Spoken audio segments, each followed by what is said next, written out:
Baik, Assalamualaikum warahmatullahi wabarakatuh. Perkenalkan, nama saya Aryan Emriadi dengan NPM 201111111046 dari kelas Hukum Administrasi Negara 3B dengan dosen pengampu Ibu Dr. Sanijar Febri Haryati R.Sh. MH, Fakultas Hukum Universitas Bung Hatta.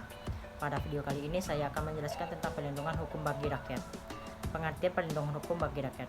Menurut Setiono, perlindungan hukum adalah tindakan atau upaya untuk melindungi masyarakat dari perbuatan sewenang-wenang oleh penguasa yang tidak sesuai dengan aturan hukum, untuk mewujudkan ketertiban dan ketentraman sehingga memungkinkan manusia untuk menikmati martabatnya sebagai manusia. Sedangkan menurut Sacipto Harjo, mendefinisikan perlindungan hukum adalah memberikan pengayoman kepada hak asasi manusia yang dirugikan orang lain, dan perlindungan tersebut diberikan kepada masyarakat agar mereka dapat menikmati semua hak-hak yang diberikan oleh hukum.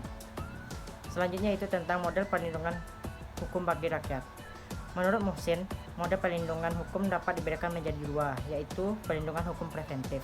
Perlindungan yang diberikan oleh pemerintah dengan tujuan mencegah sebelum terjadinya pelanggaran. Hal ini terdapat dalam peraturan perundang-undangan dengan maksud untuk mencegah suatu pelanggaran serta memberikan rambu-rambu atau batasan-batasan dalam melakukan suatu kewajiban.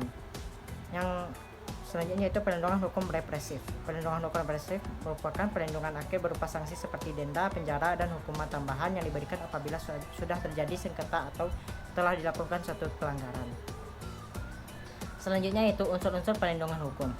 Menurut Simanjuntak merumuskan 4 unsur perlindungan hukum. Jika unsur berikut terpenuh, barulah upaya perlindungan dapat dikatakan sebagai perlindungan hukum. Yang pertama yaitu adanya perlindungan dari pemerintah terhadap warganya. Yang kedua yaitu jaminan kepastian hukum.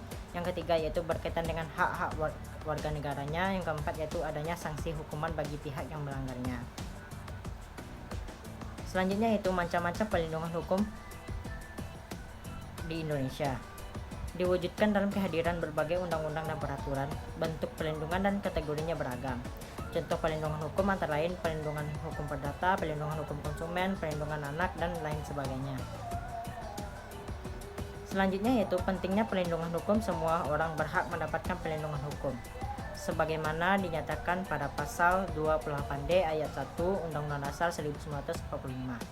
Bahwa setiap orang berhak diakui serta mendapatkan jaminan perlindungan hukum yang sama di mata hukum. Untuk mendapatkan perlindungan hukum, seseorang dapat melaporkan segala bentuk tindak pidana atau perbuatan yang merugikan kepada polisi, aparat kepolisian yang berwenang dan bertugas untuk melindungi warga negara.